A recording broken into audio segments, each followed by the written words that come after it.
sent with her family to the Lodz ghetto, where her parents and 3 siblings died of disease and starvation. Yehudit was eventually sent to Auschwitz, and from there to the Bergen-Belsen concentration camp. On April 15, 1945, lying sick with typhus in the camp's barracks, she heard a commotion outside, the sound of tanks crashing into the fence, and then the voice of a British Army officer calling out. And he said, "My brothers and sisters, you have been liberated. The war is over. You are free. There are still Jews in the world." From the depth of hell of the Nazi camp, Yehudit lifted herself up. She came to Israel. She served in the Israel Defense Forces during our War of Independence. She became a teacher, established a center to aid new immigrants, and raised a beautiful family. I recently had the great honor of congratulating Yehudit on her 90th birthday. This was especially moving for me because the British officer whose voice Yehudit heard in Bergen-Belsen declaring that she was free was my late father, Chaim Herzog, of blessed memory. My father, who later became the 6th president of the State of Israel, was a World War II fighter in the British Army who took part in liberating Bergen-Belsen 3 months after the Red Army's heroic liberation of Auschwitz. My father related the terrifying scenes he encountered in Bergen-Belsen, scenes of barely clad human skeletons, death, raging typhus and starvation, and smell, the most terrible smell one can imagine. These scenes shocked and shamed humanity. The result of the Nazis' genocidal anti-Semitic ideology and the willingness of so many people to stay silent and turn a blind eye was what caused this shame. They contributed to the creation of the United Nations, the Universal Declarations of Human Rights, the Convention on the Prevention and Punishment of Genocide, and of entirely new fields of humanitarian and international law. The nations of the world instituted this momentous International Holocaust Remembrance Day. They committed to the promise of never again and created institutions and legal norms to make that promise a reality. Ladies and gentlemen, though a great deal has been done, it is alarmingly clear that the 77 years after the liberation of Auschwitz, the shock is unfortunately wearing off. We are seeing a surge in anti-Semitic assaults online, a normalization of anti-Semitic terminology in mainstream media, and an introduction of social media platforms refocused on Jew hatred to newer, younger audiences. We are seeing how the world's worst human rights violators are being elected to the United Nations human rights bodies. We see how radical regimes and even terrorist groups are distorting international law, while some members of the academic and diplomatic community play along. We see the Ayatollah regime in Iran calling for the annihilation of the only Jewish state, initiating terrorism against Jewish communities around the world, and murdering civilians throughout the Middle East, while some simply look the other way. We see how present-day radicalism and anti-Semitism are overlooked for economic and political gain. And perhaps most disturbing, we see how the truth about the past is trivialized, and alternative facts are drowning out history. This is dangerous because in the 21st century, the truth cannot sustain itself. It is our obligation to do so. Ladies and gentlemen, the Holocaust is not a disputed footnote in history. It is the most sickening assault humanity has ever seen. Commemoration of the Holocaust is therefore not a symbolic act. It is the duty of every person, every leader, and every nation across the globe. It is mine as it is yours. When we let our guard down and ignore our responsibility, the forces of hate quickly raise their ugly heads and become bolder. When we fail to strengthen our pledge of never again, we are disregarding our debt to our past and forfeiting our rights on our future. Friends, ours is the last generation privileged to hear a first-hand account from Holocaust survivors, from a partisan, from the righteous amongst the nation. In a few years' time, the duty to never forget will be ours alone. The obligation to tell our children's children about the horrors of the Holocaust, to warn them about the dangers of anti-Semitism, hatred, racism, and ignorance will be entirely up to us.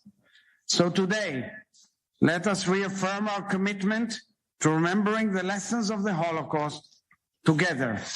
Let us preserve the legacy of the Holocaust by showing zero tolerance for all forms of anti-Semitism, racism, and extremism, and by taking effective and timely measures to counter them. I call upon all nations to adopt the International Holocaust Remembrance Alliance working definition of anti-Semitism, which states in the clearest of terms what hatred of Jews is all about. We must make it clear to all radical regimes that they will never be treated as legitimate members of the family of nations until they end their call for genocide and support of terror. We must not allow political considerations to mute our moral calls of duty and prevent us from speaking out when those who commit gross violations of human rights attempt to use the United Nations or other forums to hide or further their crimes. And we must expose and denounce any attempt to distort, rewrite, or forget what happened not so long ago. I want to thank Yad Vashem and its leadership and its chair, my friend Danny Dayan, for serving as a moral lighthouse, reminding us all of our responsibility to the future. As President of the State of Israel, I look forward to working with all of you to ensure that the Holocaust and its lessons are never forgotten and are passed down from generation to generation within this distinguished family of nations. Thank you. Toda rabah. Israeli President Isaac Herzog delivering his speech there at Yad Vashem. Next up soon we will have the Justice Minister Gidon Saar to speak there as well. This is also, we have some people there speaking via Zoom in several different locations. Here he is, the Justice Minister Gidon Saar, speaking now at the ceremony. President of the State of Israel, my friend Isaac Herzog, Dr. Henry Foner, a brave and cherished Holocaust survivor, Chairman of Yad Vashem, my friend Danny Dayan, honorable ambassadors and distinguished guests. This week, we marked 80 years since the infamous Wannsee Conference. On January 20, 1942, near Berlin, representatives from various Nazi government offices gathered to plan the implementation of the final solution to the Jewish question. The Nazis were determined to rid Europe of its Jews and exterminated 6 million of our people, men, women, and children. But the Nazis did not act alone. The Shoah did not begin in the gas chambers of Auschwitz. The final solution did not begin at Wannsee. The Holocaust began with hostility, with incitement and lies. Such unchecked hate allowed Hitler to sweep through Europe, at first implementing discriminatory laws against the Jewish people, then forcing them out of society entirely, binding them up in ghettos, and ultimately obliterating millions. Hitler constantly tested the boundaries of how far he could take his satanic plans. At no point, however, did he encounter any real resistance. Public officials, religious figures, intellectuals, scientists and academics, the entire European civilization, all violated the most fundamental human code to protect human life. The Nazi regime could not have executed its plan without deep, widespread cooperation. Cooperation built on years of unchecked hate and bigotry. A key lesson of those dark, horrific years is the importance of combating hate, lies, and extremism early on. Today, we are sadly seeing a resurgence of anti-Semitism, hatred, and bigotry directed toward the Jewish people. Around the world, we once again hear false claims against Jews. We see attempts to terrorize Jews, to take Jewish worshippers hostage, to murder Jews. And now we face a new kind of anti-Semitism. Ruthless efforts to slander Israel and deny the Jewish people the right to self-determination in our historic homeland. This new form of anti-Semitism has transformed from the delegitimization of the Jew to the delegitimization of the Jewish state. I am alarmed to see the world turn a blind eye to modern-day anti-Semitism. Too many are willing to stand by as the hate only spreads. It is not enough to stand up against certain forms of bigotry and hatred, and not others. Today, on International Holocaust Remembrance Days, all nations, all people who believe in tolerance and the sanctity of human life must come together to fight hatred in all forms.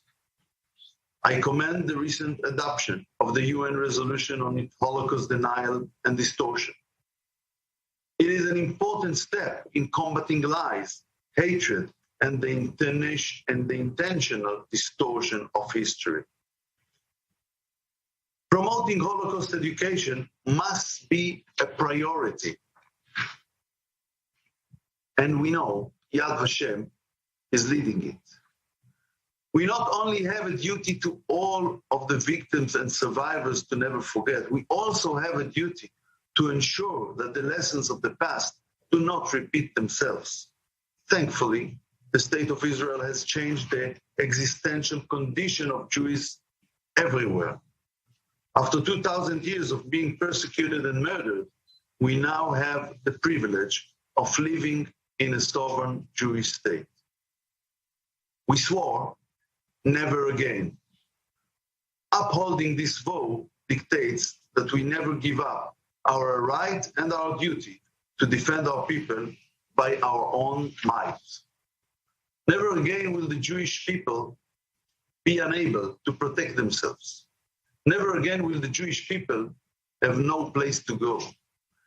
Nevertheless, we cannot sit idly by as the level of anti-Semitic crime around the world reaches record levels, or as radical regimes, prominent public figures, and social media influencers call for the annihilation of the State of Israel.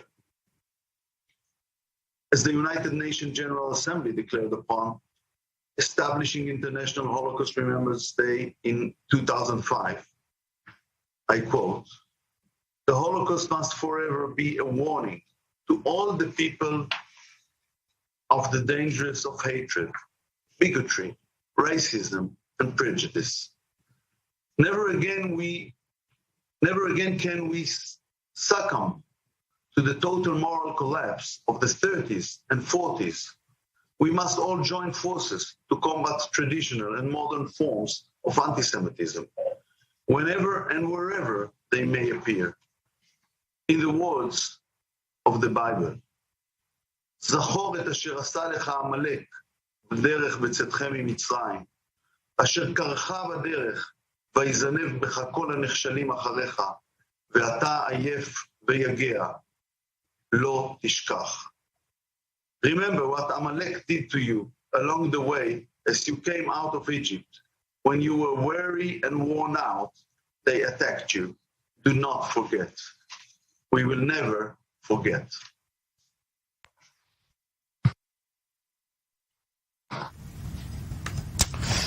And that was the Justice Minister, Gidon Saar, speaking there at the special ceremony at the Yad Vashem Memorial Center in Jerusalem for International Remembrance Day. Also, there was a special event taking place today in Germany, in Berlin, at the Bundestag, where the chairman of the Israeli parliament, Miki Levy, broke down in tears in a very emotional speech there. For more on that, we have with us again our Germany correspondent, Paulina Garayev, who we had to cut off there earlier. Sorry for that, because to broadcast there the Israeli president and justice minister speaking at the other ceremony. So back to what happened today at the Bundestag. How was that speech by the chair of the Israeli parliament, Miki Levy, who broke down in tears? How was that received, and what are people saying on this day?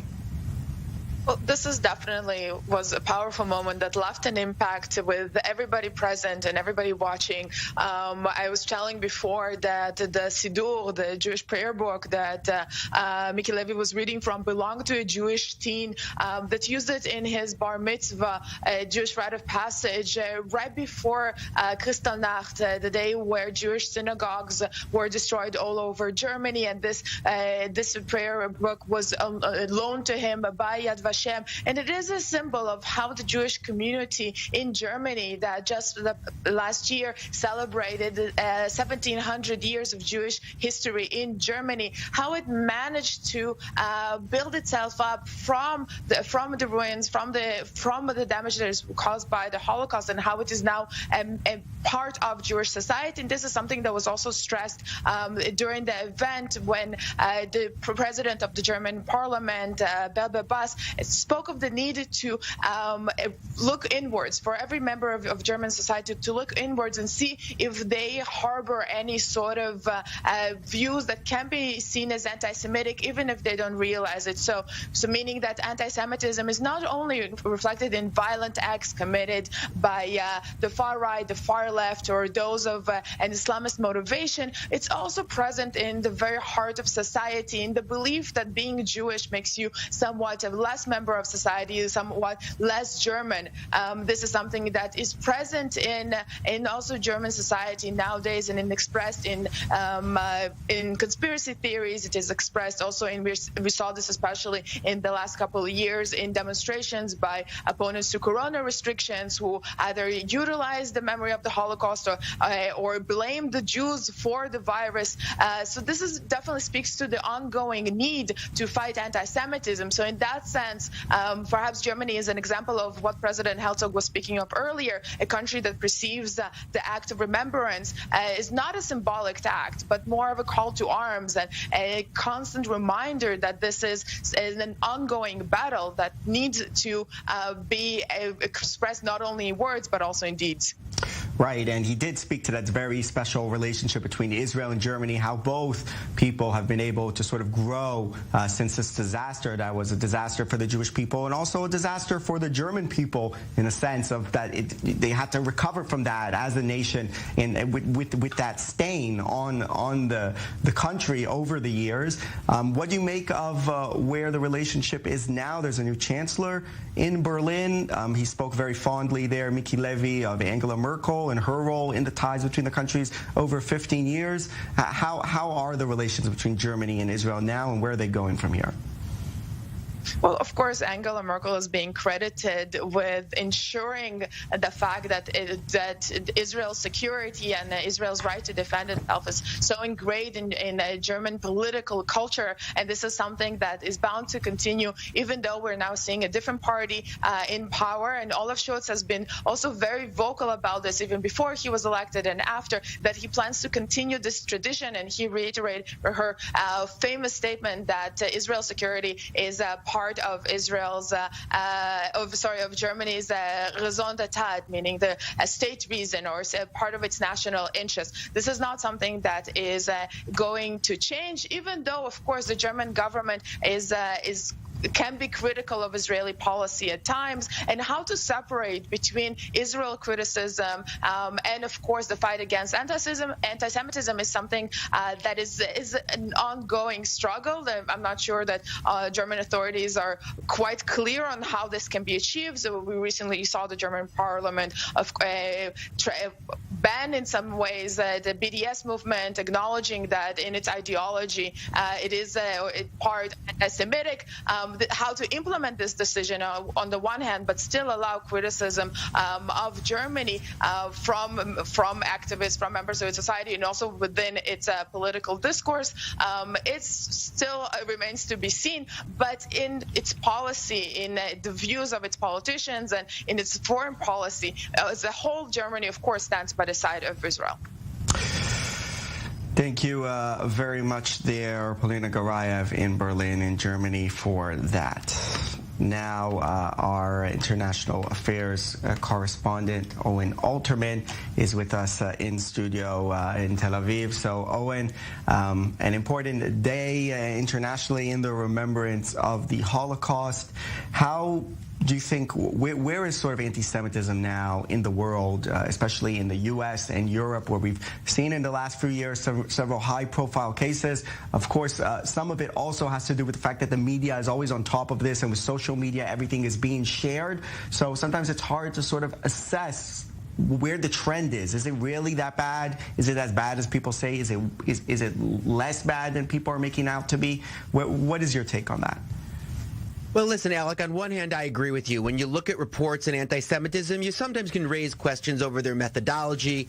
And let's be honest, obviously people are acting in good faith on the one hand, but on the other hand, a lot of these organizations depend on there being anti-Semitism for their own reason for existence, because they're fighting anti-Semitism. But listen, we'll take let's look at this report, which I think spells out a little bit more. My thoughts on this, maybe we can come back and talk about it if there's some time. Right. So a report here by Owen Alterman. Do we have that report by Owen? That's In any event, Alec, we'll get to the report, I guess, in a second, but just to sort of lay it out for a second, listen, I think there's a consensus on that anti-Semitism is getting worse. And in terms of the fight against anti-Semitism, on one hand, it's getting more determined, and you see that, among other things, among the way that International Holocaust Remembrance Day, we're talking about today, has really become an international phenomenon. At any rate, let's look at the report and let's see, it spells out a little bit more how I feel about this, and maybe we'll have a chance to talk about it after. Right. Again, sorry, Owen, we have a technical issue there. I want to see that report as well, trust me, but we just don't have it. We'll keep everyone in suspense. But anyway, I'll break it down for our viewers a little bit. Look, there's a consensus that the anti-Semitism is getting worse, right? And the reports, again, for all of their flaws, really get at this. And on one hand, the fight against anti-Semitism is getting more determined, right? And you see that, for example, what we're experiencing right now and seeing on our screens, just how much of a phenomenon International Holocaust Remembrance Day has become. Of course, it's not only about anti-Semitism. It is about the history and remembering the Holocaust. I think we do have that report. So let's take a look. Do we have the report? Third time lucky, waiting for that report. Surely third time. Is it coming or not? Seems like, again, the technical issues have overcome us over here, Owen. So I'll just ask you another question here, which is maybe one of the more difficult ones that is really talked about a lot, the whole anti-Zionism as anti-Semitism. Of course, the criticism of Israel is not anti-Semitism, but we have seen some of these rallies where all kinds of slogans and swastikas are being waved, and sort of very, very, very vicious Israel bashing that goes on over there. And the question is, how does Israel fit into the whole discussion of anti-Semitism? It's not an easy question to answer. Not at all. And Alex, as I was saying, there's a consensus that anti-Semitism across the board is getting worse. And there is, on one hand, this very determined fight against it, which you can see, among other things, through the way that International Holocaust Remembrance Day, in a really inspiring way, has become a phenomenon. I don't know if viewers understand just how many events there are in the four corners of the earth to remember the Holocaust and, among other things, to come together in the fight against anti-Semitism. But I do think that this very determined fight against anti-Semitism is bedeviled by this question of definition that we always seem to come back to, right? How do you define anti-Semitism? We heard again from Israeli President Isaac Herzog, as we've heard from Israeli officials for many, many years now, the call on countries to adopt the IHRA, as it's called, the International Holocaust Remembrance Alliance definition of anti-Semitism, which has been criticized in some quarters because it does include as part of its definition certain types of criticism of Israel. And certainly at the extremes there is a consensus, right? On one hand, I think that there is a consensus that some criticism of Israel that's expressed in certain ways, certainly when it's extreme enough to be calling for the eradication of Israel, and certainly for the killing of the people who live here, God forbid, that can amount to anti-Semitism. On the other hand, I think that there's an understanding that there are many people of goodwill who don't harbor anti-Semitic feelings but are critical of Israeli government policies. Alec, you and I are critical of Israeli government policies. Israelis are the most, here in Israel, when you listen to Israelis, they are the most critical of their own government, maybe as much as anyone else out there. So that's certainly something that you hear a lot of criticism inside Israel of the government and its policies. Right, but where exactly you draw the line between those two extremes has been proven to be an impossible problem to solve and has been, again, bedeviled by these definitions. I think it's fourth time's a charm, I'm told, Alec. So let's go to that report. There's consensus on the need to fight anti-Semitism. There's just no consensus on what anti-Semitism is. So when a gunman takes 4 Jews hostage at a Texas synagogue as a ploy to free a prisoner, the debate gets going.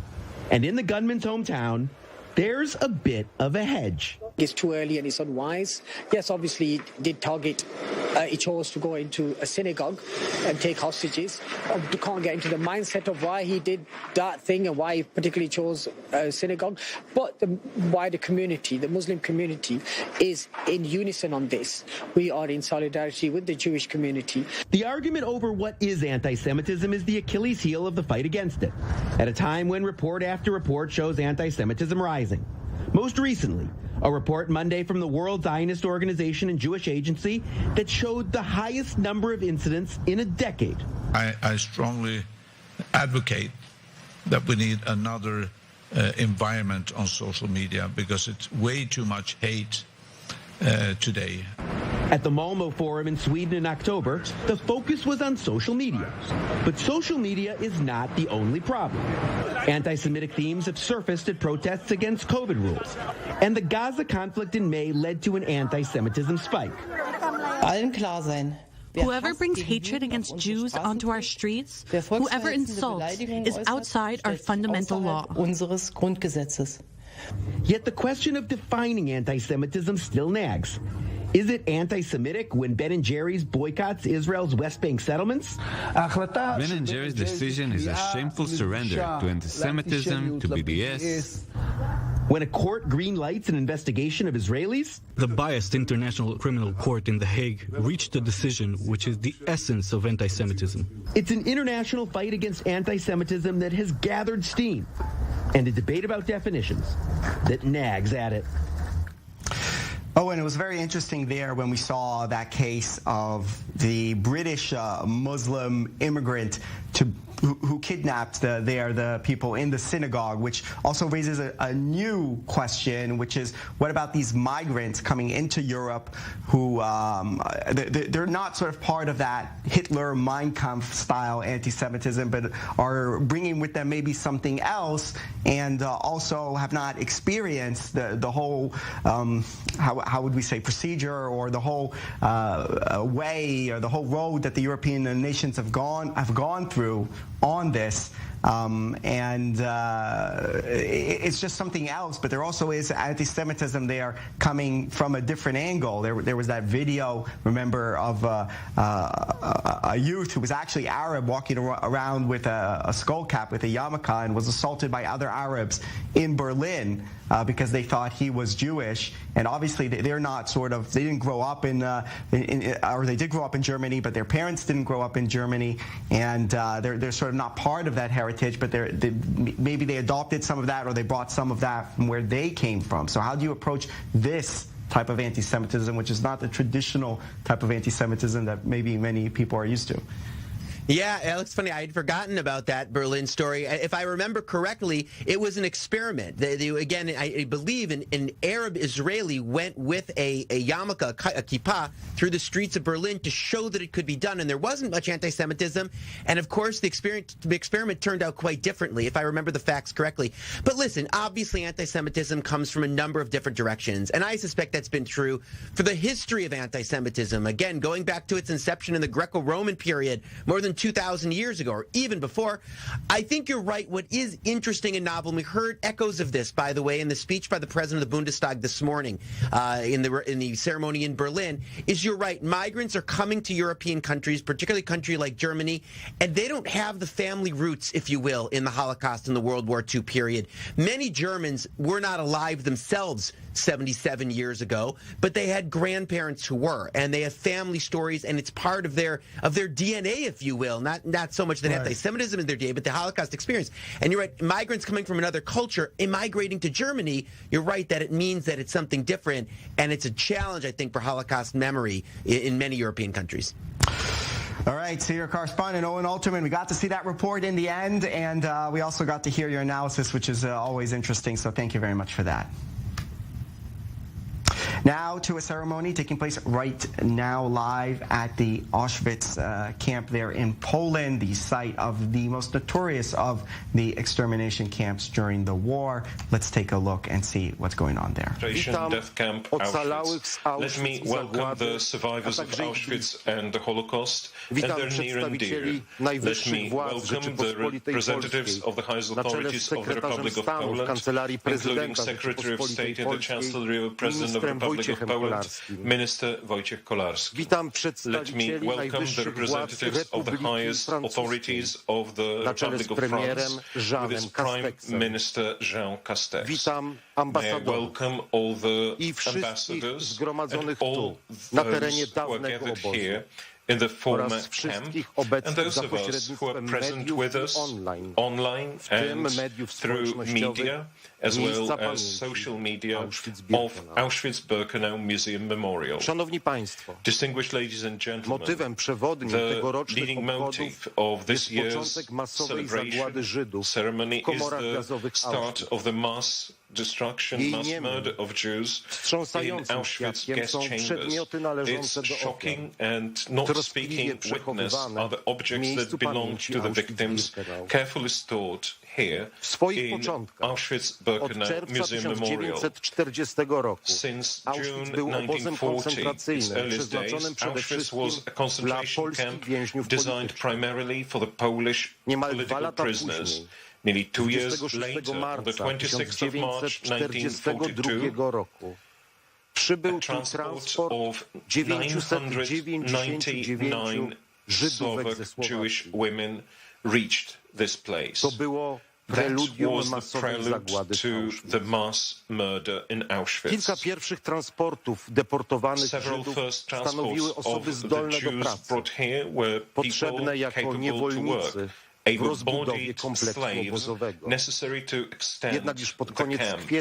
However, already late in April, there were people who, from the German point of view, were absolutely useless. The elderly and the children. After being selected by the SS physicians, they were immediately murdered in gas chambers. Wróćmy jednak Let's, do however, pierwszego return transportu to the Żydówek first ze transport Słowacji. of the Jewish women from Wsłuchajmy się w Slovakia. relacje Let's ocalałych, listen to które the opowiadają accounts o of the podróży w survivors nieznane. that speak of Tamte traveling to tragiczne the chwile unknown. wspominać będą Those tragic moments Elizabeth will be recalled by Zilberstein-Benz, Elizabeth Zilberstein-Benz, Judith Spielberg-Mittelmann, and Edith Friedman-Grossman.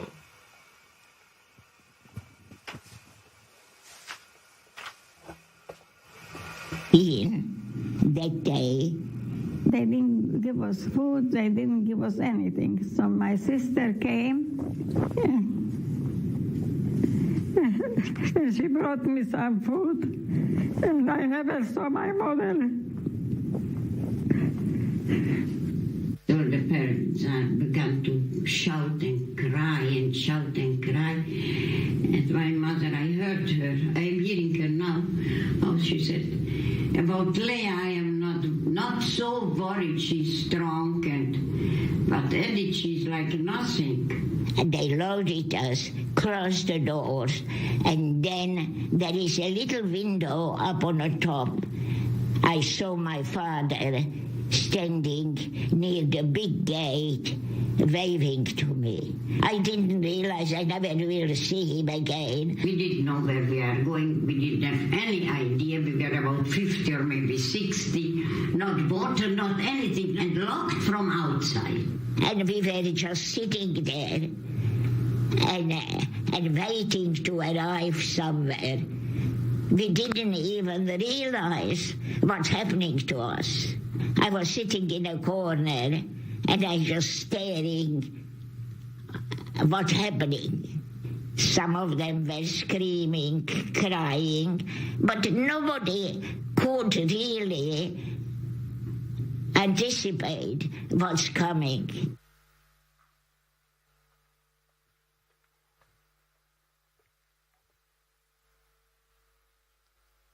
Z trójki bohaterek nagrania żyje dziś już tylko Judith Spielberg-Mittelmann.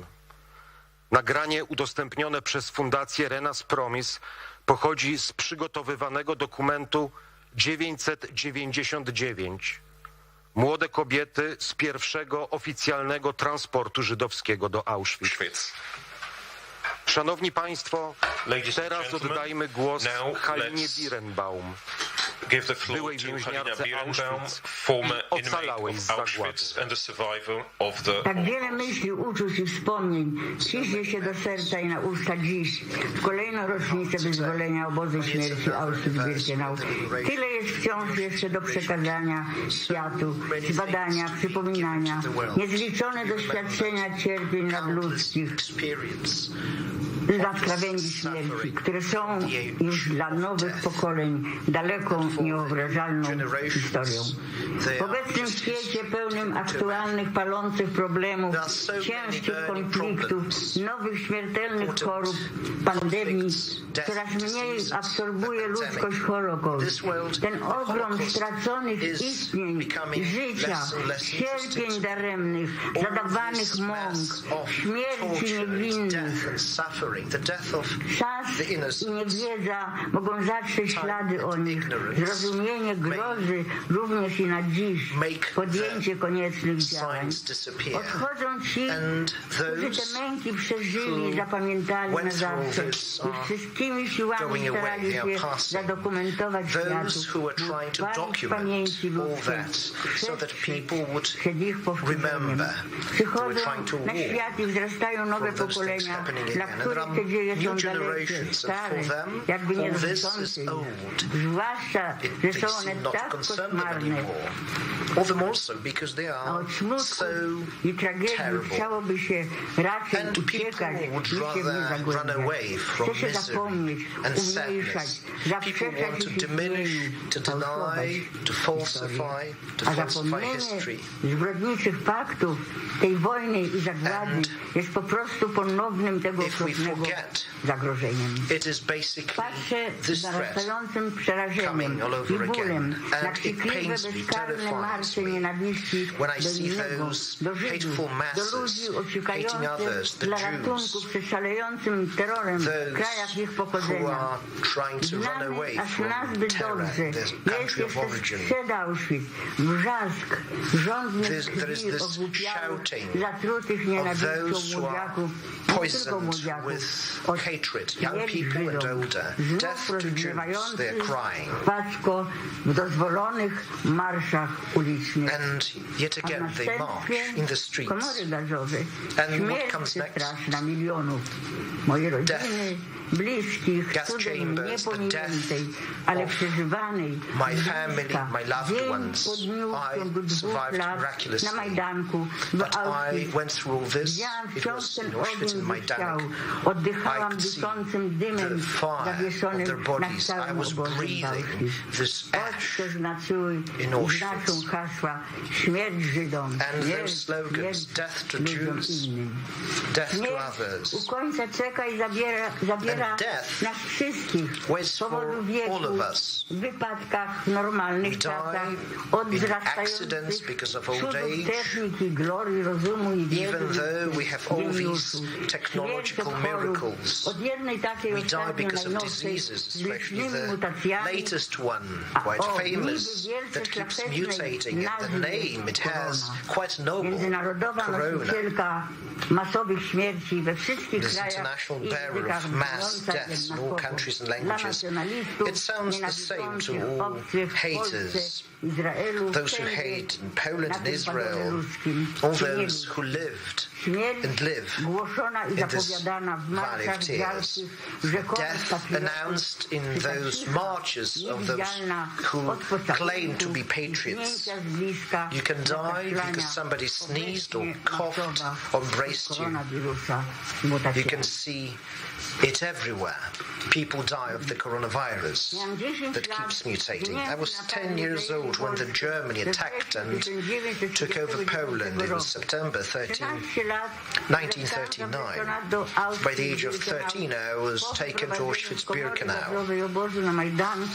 I was taken out of the gas chamber in Majdanek because basically there was a failure.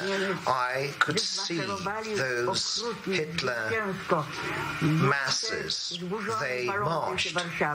I could see burning Warsaw. And for a few years, I was breathing the death and the crimes of the Nazis. And they ruled, and the crimes harmed everybody, the Jews, the Poles, and they would execute their plan of total destruction.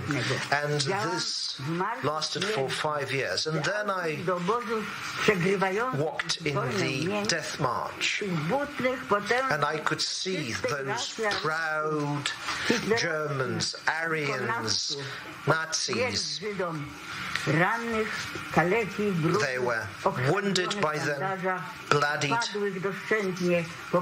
fallen, returning to their destroyed houses, to their families in their own country. Before you start participating in such marches of hatred, you need to know what kind of price you will ultimately pay.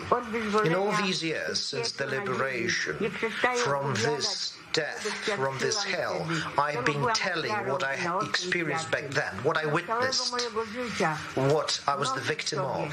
And all my life I've been carrying the image of my family that I lost, my mother, my father, my loved ones, and those who were with me back there and here in Auschwitz, the sight of those terrible crimes, of this terrible suffering. And I can see it in my soul, like this number that I have still in my forearm. I do regret.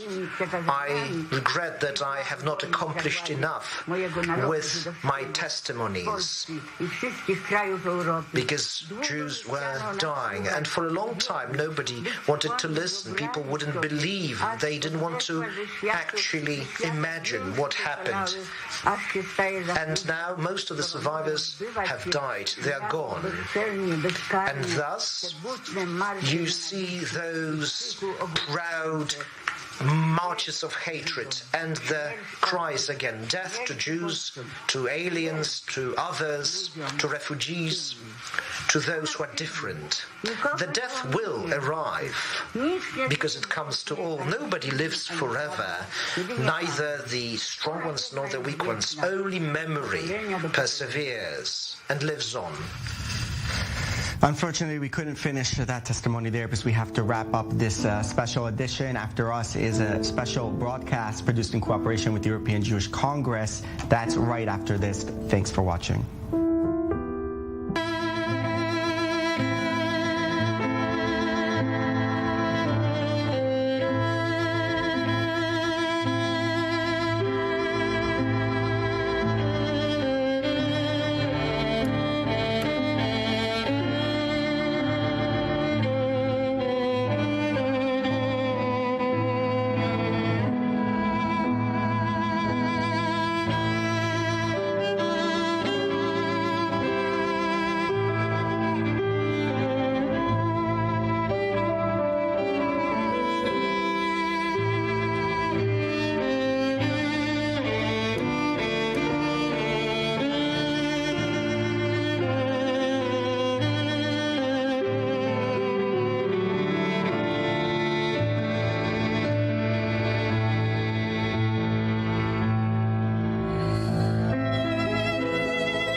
Le 27 janvier 1945, l'armée rouge libérait le camp d'extermination d'Auschwitz en Pologne. C'est cette date qui a depuis été retenue pour marquer chaque année la commémoration de la Shoah. Ces 6 millions de victimes juives, donner la parole à des rescapés qui sont de moins en moins nombreux chaque année.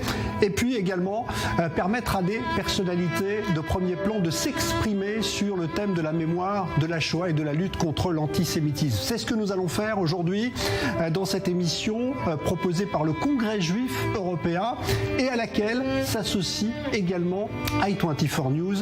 C'est parti.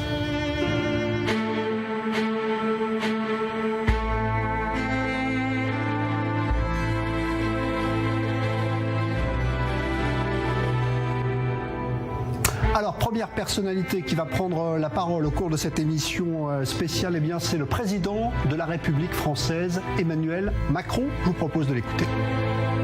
Bonjour à toutes et tous. Je vous remercie pour cette invitation à ouvrir cet événement organisé par le Congrès juif européen. En cette veille de la journée internationale de commémoration des victimes de la Shoah, je souhaite m'associer à vous pour ce moment de recueillement, de parole, d'échange.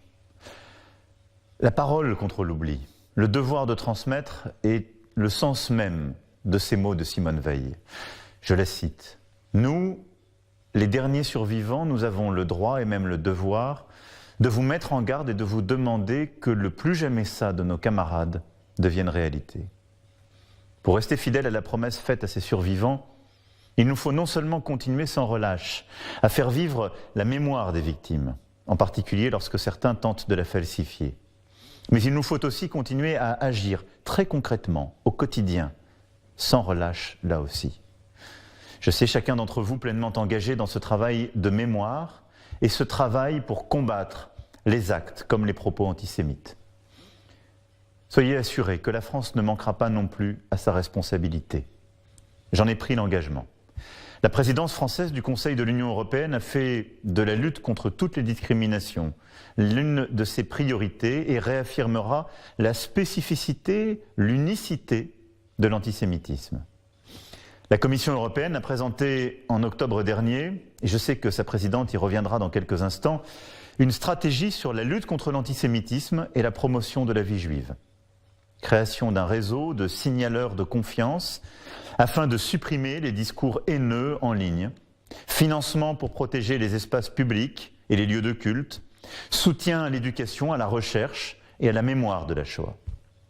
La présidence française soutiendra activement cette stratégie dans toutes ses dimensions et travaillera à son endossement par tous les États membres. Mais cette lutte du quotidien passe également par l'adoption d'outils législatifs. La législation sur les services numériques sera un outil central de la lutte contre tous les propos haineux et antisémites sur les réseaux sociaux. Le Parlement européen s'est prononcé la semaine dernière sur ce texte nécessaire et la présidence française s'emploiera à ce que les négociations progressent le plus vite possible afin qu'ils puissent être le plus rapidement mis en œuvre. Enfin, au-delà de notre action au plan international et en Europe, nous continuerons à agir avec détermination au plan national. Nous poursuivrons les actions engagées et je pense en particulier à l'accompagnement de nombreux projets éducatifs, à l'augmentation du budget des institutions mémorielles et au soutien aux projets des partenaires associatifs, culturels, mémoriels, engagés dans la lutte contre la haine. En outre, nous avons agi pour dissoudre les associations ou les groupes qui faisaient l'apologie de l'intolérance et de la discrimination. C'est aussi cela, très concrètement, combattre la haine dans notre République. Je veux ici vous remercier pour votre mobilisation. Vous assurer que vous pourrez compter sur ma pleine vigilance, sur mon exigence, sur mon engagement à vos côtés. Le combat qui est le vôtre et qui est le nôtre est un combat essentiel à la civilisation européenne, à l'Union européenne comme construction politique et à la France comme nation et comme république. C'est un combat pour ne pas répéter les atrocités du passé. C'est un combat pour la dignité de chacune et de chacun. Ce combat, malheureusement, est redevenu d'actualité, car les vents mauvais ressoufflent, car des discours politiques s'installent, car des falsifications de l'histoire sont là à nouveau, car des actes au quotidien sont là pour nous rappeler que nous n'avons pas fini ce combat. Nous n'y céderons rien. Je compte sur vous. Et vous pouvez compter sur moi.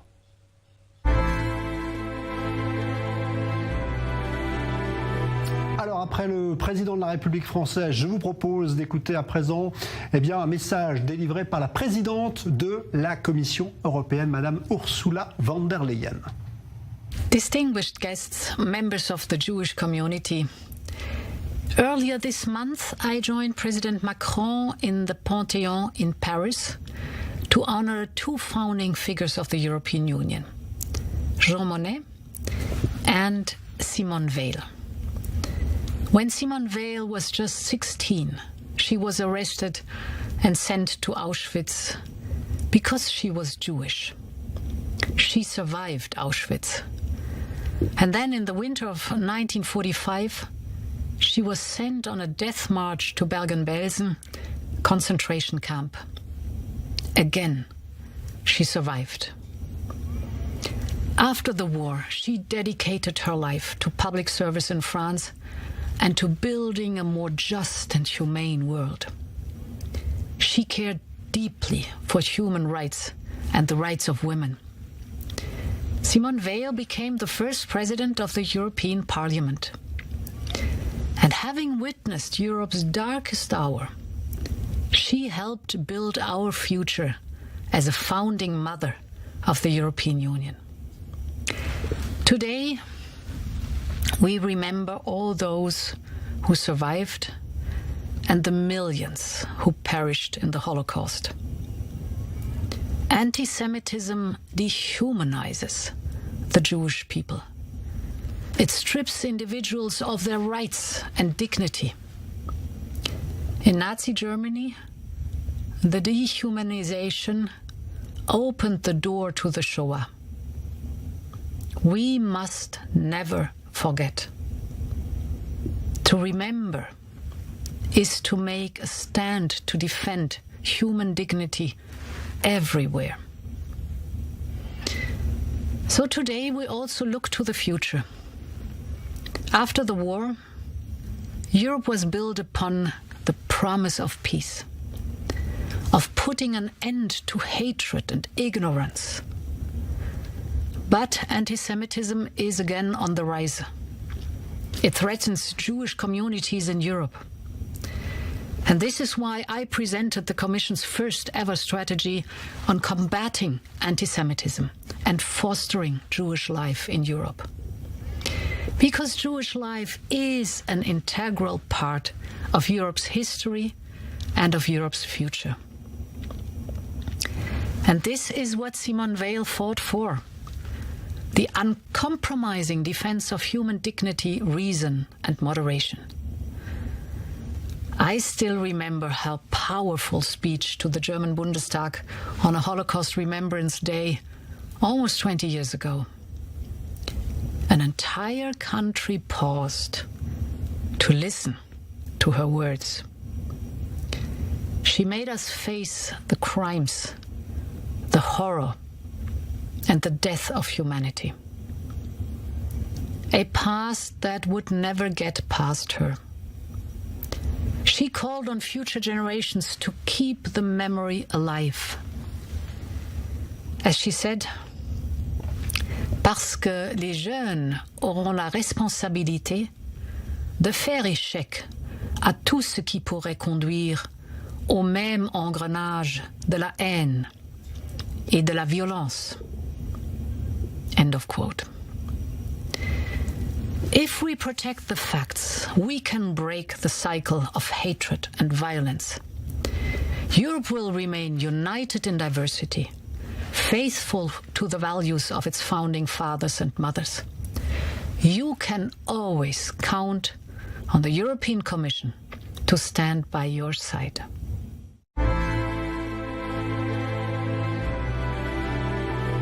Message à présent de Charles Michel, qui est le président du Conseil de l'Union européenne. Ladies and gentlemen, dear friends, today's commemoration marks the 77th anniversary of the liberation of the Auschwitz-Birkenau camp. The Shoah itself, a methodical enterprise of extermination of the European Jewish people, began more than 80 years ago. The monstrous realization of a plan, an ideology of hatred, of which we are gradually approaching the centenary. Every year, we see the last survivors of this abomination leave us. Soon, no one will remain to bear witness. With each passing year, the Shoah inches towards a historical event more and more distant, more and more abstract, especially in the eyes of the younger generations of Europeans. That's why, paradoxically, the more the years go by, the more important the commemoration becomes, the more essential. 2 years ago, during the international commemoration at the site of Auschwitz-Birkenau, I was deeply moved by a survivor of the death marches. His name is Marian Turski.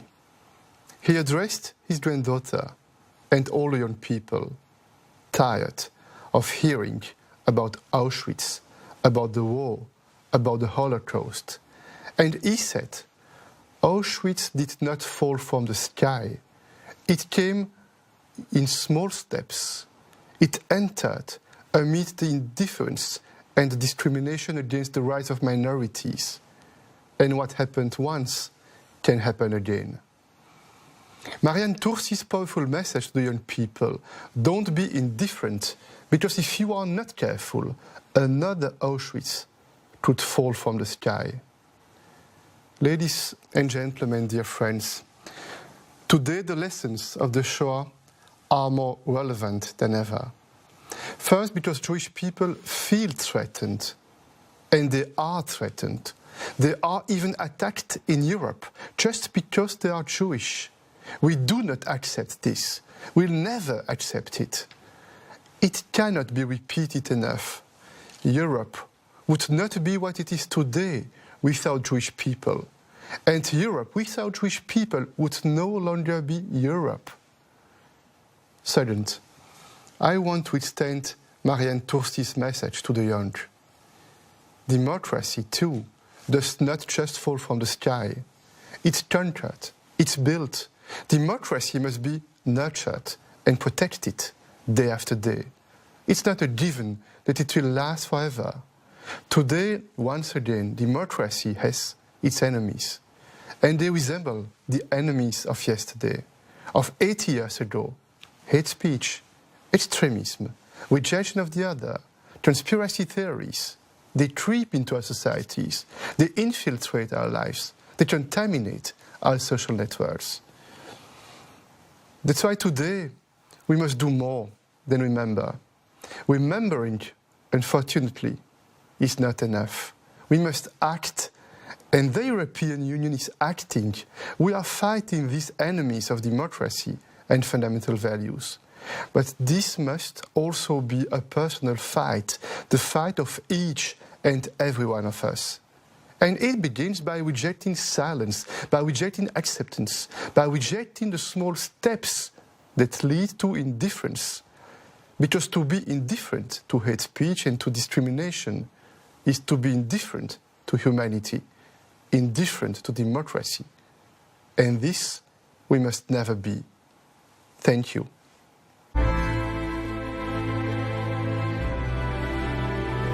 95 years ago, on the 27th January, Tsipora Favlovich was born in a village in modern-day Romania. She lived a happy childhood, but everything changed when, along with her classmates, she was forced out of school at the age of 14. Her crime? Being Jewish. The following years would be marked by fear, with the introduction of further legislation persecuting the Jewish community. Tsipora and her family retreated into hiding. Then, fear was matched by harrowing brutality when they were sent to Auschwitz in 1944. Tsipora would be one of the very few survivors, while her family were among the millions that were ruthlessly murdered behind wretched iron gates. It has been 77 years since the liberation of the Auschwitz-Birkenau concentration camp, and remembrance of the horrors of the Holocaust is still today also important. Despite decades of effort, we have not yet done enough to combat discrimination, to fight anti-Semitism. Fear still exists because anti-Semitism still exists, and because the fundamental right to be free from discrimination, irrespective of gender, race, ethnic origin, or sexual orientation, is threatened daily. Too often we hear of attacks or plots to attack synagogues. Too many live in fear. In recent years, we have seen an escalation of anti-Semitic conspiracy myths. Disinformation and violence against communities move seamlessly between the online and offline world. Fear is present because the threat remains, and this is our collective failure. We must do more to make every citizen in Europe feel safe. Everyone must be free to believe whatever they want to believe, and to be whoever they want to be. This is the essence of our Europe. Our generation has a sacred responsibility to teach the lessons of history and to remind our youth of how low humanity was allowed to sink. The moment we stop talking about the Holocaust is the moment we allow the remembrance of such horrors to fade away. Don't stop talking about the Holocaust, because if we don't speak about it, there will be enough Holocaust deniers after us. That is Tsipora's message to us. The 27th of January marks an obligation for all of us to remember. This is our collective responsibility. Simone Vale, Auschwitz inmate 78651, became the first president of a directly elected European Parliament. The European Parliament's responsibility to remember is institutional, but it is also very personal. Today, we remember the atrocities committed towards the Jewish people and all the victims of the Holocaust. And we commemorate the liberation of the Auschwitz concentration camp, a liberation that signaled that there was still hope. The European Parliament will not fail to condemn resurging anti-Semitism. The European Parliament will continue to uphold our European values and fundamental human rights to bring an end to discrimination. This is our collective challenge. We will never forget. We will keep fighting. This is the European Parliament's pledge to you. On écoute à présent le président du Congrès juif européen qui est donc à l'origine de cette édition spéciale. Il s'agit du docteur Moshe Kantor. Dear President Macron, dear President Michel, dear President von der Leyen, dear President Metzola, dear Vice President Skinas, my dear friend Francis Khalifa, President of CRIF, dear Holocaust survivors, Your Excellencies, distinguished guests, dear friends. Thank you for joining us for this commemoration of the International Holocaust Remembrance Day. Today we mark the 77th anniversary of the liberation of Auschwitz-Birkenau, the ultimate Nazi factory of death. On the 20th of January, we also marked 80 years since the Wannsee Conference. On that fateful day, the final solution for the extermination of Jewish children, women and men was set in motion. The Nazis had tested humanity's reaction to violent anti-Semitism twice before. First, on Kristallnacht, where 267 synagogues were destroyed and over 7,000 Jewish businesses were attacked. People saw their Jewish neighbors lose everything in one night, and nobody protested then. Second, by the tragedy of St. Louis, a ship full of Jewish refugees that sailed out of Nazi Germany. Not only one country was willing to take the refugees in, and the St. Louis was forced to sail back to Hamburg.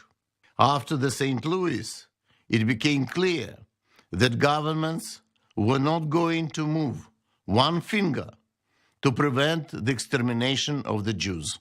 Having made certain of the world's indifference, the Nazis set out to build a machine of destruction to exterminate entire Jewish people. Most of the participants of the Wannsee Conference, the perpetrators of history's most infamous crime, paid for their deeds. And this is the lesson. Adolf Eichmann was hanged for his crime, while Reinhard Heydrich was assassinated. Others were also hanged, jailed, or committed suicide. Only calamity, shame, and eternal curse await those who follow the path of extremism. Every year, Europe's Jewish communities pay tribute to the memory of the victims of the Shoah by shining light on different aspects of this darkest period of our history. This year we have chosen to place particular focus on France.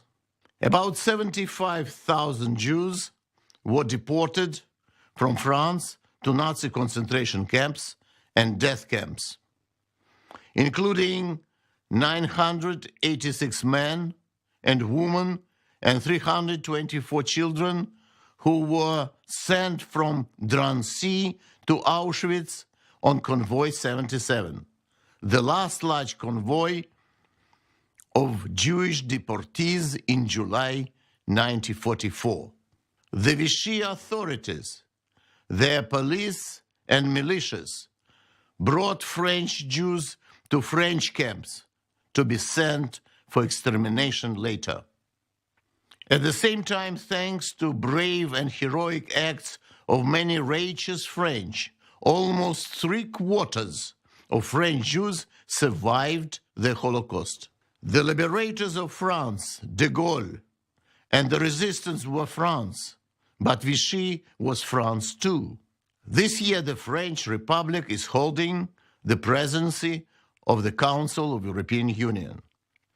We are delighted that the French presidency is partnering with the European Jewish Congress for this very event.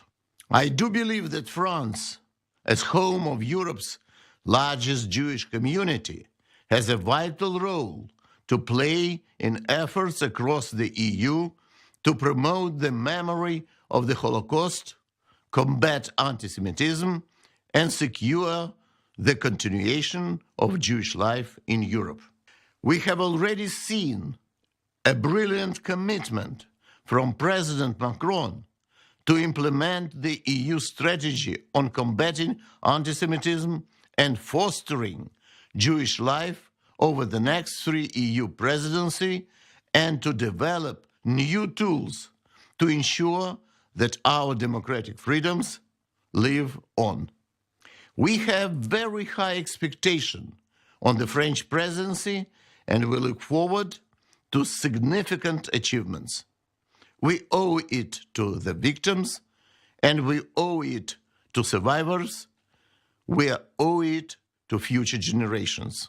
I do believe that the lesson of the darkest period of our European history are extremely relevant in the current situation.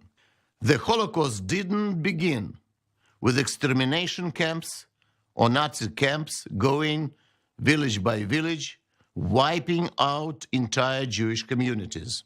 It began with blaming and dishonoring Jews. And it was, as we know all too well, it ended with the destruction of Europe. 6 million Jews were murdered in the Holocaust, and about 60 million Europeans died in World War II. In times of political and economic uncertainty, people look for simplistic solutions to questions for which they do not have answers. It is no accident that in the midst of pandemic, extremists are spreading disinformation and conspiracy theories about Jews or the State of Israel. This shows us that we cannot rest for 1 minute as they seek to poison the minds of young people. 2022 has been designated by European Union as European Year of Youth. Governments and civil society need to focus urgently on preventing young people from falling into extremism and radicalization. Never in recent times has a younger generation been so intensively brainwashed with lies and fake news, and yet so alarmingly unaware of the facts of the Holocaust. Our challenge is firstly to give these young people hope that they have a secure economic future. This is the task of governments, and in financial terms, it will be an enormous investment. However, if we do not invest in the future of our youth, the cost to our societies will be much greater in the long term. Neither should we pretend that this will be enough by itself. This is why we must look for the most relevant influencers who have trust and confidence of the young people. Those of their own age and background, those they look up to in the worlds of sports, entertainment, and politics. We can use the same tools that are being used to promote hate and extremism, primitive populism, and conspiracy theories, not as a force for evil, but as a force for good. We cannot win the fight against anti-Semitism without winning the fight against extremism in general. And I do thank all of you who are devoted to implementing this important mission. Thank you. Survivants rescapés de la Shoah qui sont malheureusement, on le sait, chaque année de moins en moins nombreux. C'est pour ça qu'il est important de les entendre. Daniel Urbechtel, j'ai 89 ans, et j'ai fait partie du dernier convoi qui est parti de Drancy pour l'Est le 31 juillet 1944. Et je suis arrivé à Auschwitz sans en avoir entendu parler au préalable. Je m'appelle Frania Averlan. Je suis née en Pologne en 1926. J'étais arrêtée en 1939, 2 ghettos, 4 camps de concentration, libérée le 8 mai 1945.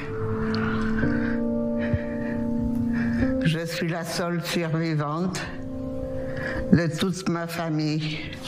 Je m'appelle Victor Peraya. Je suis né à Paris le 4 avril 1933. J'ai été arrêté avec mes parents en 1942 et après un long séjour à Drancy, j'ai été déporté à Bergen-Belsen. Yvette Lévy, je suis née à Paris en juin 1926. J'ai vécu toute la guerre à Paris et arrêtée en guise de représailles par le commandant du camp de Drancy, Aloïs Brunner, dans la nuit du 21 au 22 juillet 1944. Nous avons mis 3 jours et 3 nuits pour arriver à Birkenau. Je m'appelle Julia Valac. J'ai été arrêtée le 24 avril 1943 par dénonciation.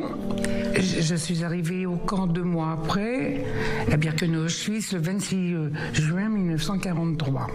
Après, on m'a mis à Auschwitz. Et après, il y a eu la route de l'amour. Voilà. Bien, je m'appelle donc Elie Buzyn. Je suis né le 7 janvier 1929 en Pologne, à Lodz. Mes parents ont été assassinés sauvagement dans les chambres à gaz et incinérés dans les fours crématoires de Birkenau. Voilà. Je m'appelle Francine Christophe. Je suis née en 1933. J'ai été arrêtée à la ligne de démarcation le 26 juillet 1942. Alors, étant fille de prisonnier de guerre, j'étais protégée par la Convention de Genève. Ce qui fait qu'au lieu d'être déportée dans un camp d'extermination, j'ai été déportée dans un camp de concentration. Voilà pourquoi je suis encore en vie. Nous, les derniers survivants de la Shoah, nous qui avons connu l'internement et la déportation, la violence et l'humiliation, le froid et la faim. Nous qui avons côtoyé la mort. Aujourd'hui, nous prenons la parole afin de témoigner une fois encore des conséquences de la barbarie, de l'intolérance et de l'antisémitisme. À l'heure où les extrémismes gagnent partout du terrain. Jusqu'à notre dernier souffle, nous vous demandons de transmettre notre histoire. De la défendre contre toute tentative de banalisation ou de négation. De rapporter nos paroles et de dire le nom de nos camarades disparus. Demain, nous comptons sur vous pour ne rien laisser passer. Pour vous élever contre toute forme d'antisémitisme, de racisme et contre tous les génocides. La vigilance n'est pas un vain mot. Restons vigilants.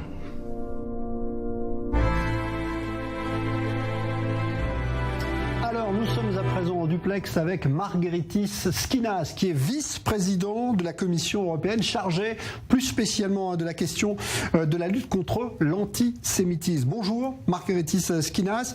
La Commission européenne vient de mettre au point un document stratégique visant justement à lutter contre l'antisémitisme et promouvoir la vie juive en Europe, l'éducation, la recherche et la mémoire de l'Holocauste. Quel impact attendez-vous de ce document stratégique et quelles mesures concrètes envisage justement la Commission européenne ? Bonjour à toutes et à tous. Permettez-moi tout d'abord de remercier le Congrès juif européen, la présidence française du Conseil et le Conseil représentatif des institutions juives de France pour l'organisation de cet événement. La journée internationale dédiée à la mémoire des victimes de l'Holocauste est un moment pour honorer le souvenir des millions de Juifs qui ont souffert et péri sous le régime nazi, comme il est de notre devoir solennel. C'est également un moment où nous devons réfléchir à ce que nous pouvons faire pour que de tels horaires ne se reproduisent jamais plus. Le 5 octobre dernier, j'ai eu l'honneur effectivement de présenter la toute première stratégie européenne de lutte contre l'antisémitisme et la promotion et le soutien à la vie juive. Avec cette stratégie, nous marquons un tournant en Europe. C'est notre promesse d'un avenir pour la vie juive en Europe. Plusieurs générations après la fin de la Shoah, nous voyons avec inquiétude une hausse de l'antisémitisme en Europe. L'antisémitisme est incompatible avec notre mode de vie européen, avec nos valeurs fondamentales. C'est pourquoi, au sein de cette commission, nous avons décidé d'intensifier considérablement la lutte contre l'antisémitisme. L'éducation reste et restera le moyen le plus précieux pour faire barrage aux préjugés et à la haine. Chaque enfant d'Europe devrait apprendre c'est ce qu'a été l'Holocauste, c'est ce que c'est la vie juive et c'est ce que c'est l'antisémitisme. Nous sommes déterminés à préserver et honorer l'héritage des survivants en veillant à ce que leur histoire ne tombe pas dans l'oubli et à ce qu'elle soit racontée et transmise avec exactitude. La recherche sur tous les aspects de l'Holocauste doit être menée librement, ouvertement et indépendamment, afin de bien comprendre comment l'Holocauste a pu être possible en Europe. Il est également urgent d'identifier de nouveaux moyens pour faire mémoire, car les derniers survivants sont malheureusement en train de disparaître. Avec notre stratégie, nous proposons donc une série d'actions concrètes pour faire en sorte que la mémoire de l'Holocauste, la recherche et l'éducation soient assurées. Nous soutiendrons la création d'un réseau de sites là où l'Holocauste se produit, des synagogues aux sites culturels, de caches aux champs de tir. Nous voulons rendre ce lieu visible. Cela permettra à chacun de retracer la continuité de la présence juive en Europe et facilitera les initiatives locales de visite et de restauration de ce site culturel et commémoratif. Et grâce à notre programme sur la citoyenneté, l'égalité, les droits et les valeurs, nous avons considérablement augmenté notre financement pour le projet pour la mémoire de l'Holocauste. L'appel pour cette année 2022 est ouvert jusqu'au 24 mars, avec 8 millions d'euros disponibles. Nous continuerons également à financer des projets de recherche sur l'Holocauste via notre programme de recherche Horizon Europe. Un dernier exemple, dans la mesure où les chaires universitaires sur l'antisémitisme et l'histoire juive dans l'Union européenne ne sont que peu connectées, nous avons décidé de créer un centre européen de recherche sur l'antisémitisme contemporain, afin de renforcer et de compléter la recherche liée à l'Holocauste. Alors, nous savons que la lutte contre l'antisémitisme représente l'un des défis importants de la démocratie en Europe actuellement, avec tout ce que l'on voit, notamment à l'occasion de la pandémie de coronavirus, les phénomènes conspirationnistes qui utilisent beaucoup d'ailleurs des symboles liés à l'Holocauste. Comment est-ce que la Commission européenne veut surmonter ces défis? Allow me to reply to this question in English for the many non-Francophone friends who are following us today. The COVID-19 pandemic has shown how old anti-Semitic prejudice can resurge and fuel new conspiracy myths and hatred, both online and offline. The comparison of pandemic measures with policies that led to the genocide of the Jewish people minimizes and trivializes the experiences of Holocaust victims and survivors. This is unacceptable. These comparisons to the Holocaust are damaging to historical truth. They dilute the understanding of the specificity of the Holocaust. Holocaust distortion, if left unchallenged, nourishes anti-Semitism, polarizes and creates dangerous forms of nationalism. This constitutes a threat to our democracies. And as history has unfortunately taught us, we should not take our democracies for granted. We have a strong tool to fight this through legal instruments. Hate speech relating to the condoning, denial, or gross trivialization of the Holocaust is criminalized at the EU level under the 2008 Framework Decision on Combating Racism and Xenophobia. All member states are obliged to include this prohibition in their national legislation, and most member states have done so. But the Commission has been obliged to launch infringement procedures against some of the member states that failed to transpose correctly this law into their national legislation. We are counting on their full cooperation to remedy these deficiencies. In addition, we will continue to support and strengthen the awareness-raising campaign on countering Holocaust distortion with a hashtag Protect the Facts campaign, together with the International Holocaust Remembrance Alliance, the United Nations, and UNESCO. Everyone can join this campaign on social media and take an active part in countering Holocaust distortion. I strongly encourage all of your viewers to do so. This dark part of our history concerns us all and can only be countered if we hear and share the truth of what happened. Alors on va parler de l'avenir maintenant, Margaritis Schinas. La Commission européenne veut permettre aux jeunes Européens de perpétuer cette mémoire de l'Holocauste. Comment les sensibiliser, notamment face à la menace que représente l'antisémitisme? To shape Europe's future, young Europeans need to understand their past. It is our duty and commitment to ensure that every European child learned the lessons of the Holocaust. With our strategy on combating anti-Semitism and fostering Jewish life, we committed not only to teaching young generations about the Holocaust, as I was referring earlier, but also about the Jewish contribution to European societies. Because this is essential to understand anti-Semitism and being able to prevent such atrocities from ever happening again. Currently, less than half of Europeans think the Holocaust is sufficiently taught in our schools. And this year, 2022, is the European Year of the Youth.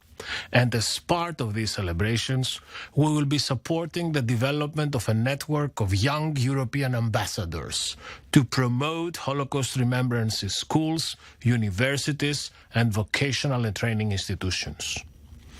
Teachers will also be empowered to address the Holocaust and anti-Semitism. We will support their educational professional training together with UNESCO and the OSCE during the 2023-2024 period. We, here in the European Commission can also support our member states to implement reforms in their school curricula to better tackle discrimination, intolerance, hatred, racism and anti-Semitism, and include Holocaust education as from primary school. We will also address anti-Semitism online. We are determined to work with the platforms, with industry and IT companies, and we will strengthen civil society organizations, trusted flaggers and fact-checkers. Finally, as a contribution to public awareness of the Shoah, we will for the first time this year illuminate our headquarters, the Berlaymont building, with a projection of We Remember on the Day of Holocaust Remembrance. This shows that the Commission takes a stand. We say never again, and we really mean it. And our strategy is the most tangible proof of our determination. It is our commitment to a future for Jewish life in Europe, for a Europe free from anti-Semitism and any form of discrimination, for an open, inclusive and equal society for all.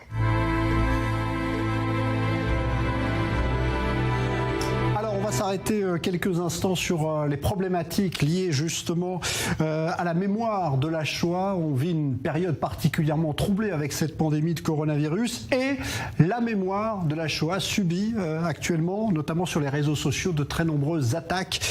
Comment justement y remédier? On va y réfléchir avec trois invités qui sont avec nous depuis Paris. Je salue tout d'abord Manuel Valls, ancien Premier ministre français qui est avec nous. Bonjour Manuel Valls. Bonjour. Hello. Je salue juste à côté de vous Abnous Shalmani, qui est écrivaine, chroniqueuse qu'on connaît bien évidemment sur I24 News. Bonjour Abnous. Bonjour. Hello. Et à côté de vous également Raphaël Enthoven, écrivain, qui est avec nous également. Bonjour à vous. Bonjour. Merci de votre invitation. Thank you for inviting me. Alors, on va justement essayer d'évoquer tous ensemble d'abord ce que représente aujourd'hui cette journée de commémoration de l'Holocauste, de la Shoah. Manuel Valls, quel est pour vous justement le rapport et le rôle que doit avoir une telle journée? Au fond, comme toutes les journées de commémoration, c'est like any other Remembrance Day, it is a very important moment in time to remember the victims, their loved ones. C'est un moment historique. Celui de la libération du camp d'Auschwitz. The liberation of the Auschwitz camp is a historical moment. And of course, like all of these Remembrance Days, it's an important day in the time we're living in today. History doesn't repeat itself, but it stumbles. We do see that there are troubles, a democratic crisis in all countries. Anti-Semitism is coming back in different forms, especially now with the pandemic, and anti-Semitism always announces great hardships. So we have to remember and to prepare ourselves again politically and morally to fight anti-Semitism. Cet antisémitisme. Abdou Shalmani, alors vous êtes d'origine iranienne. L'Iran, on sait que c'est un pays où on n'enseigne pas énormément, pour ne pas dire pas du tout d'ailleurs la Shoah. Qu'est-ce que représente pour vous cette journée? Alors, surtout en tant que Française que je vais réagir. I'm going to answer as a French citizen because I arrived in France when I was 8 years old and I never returned to Iran.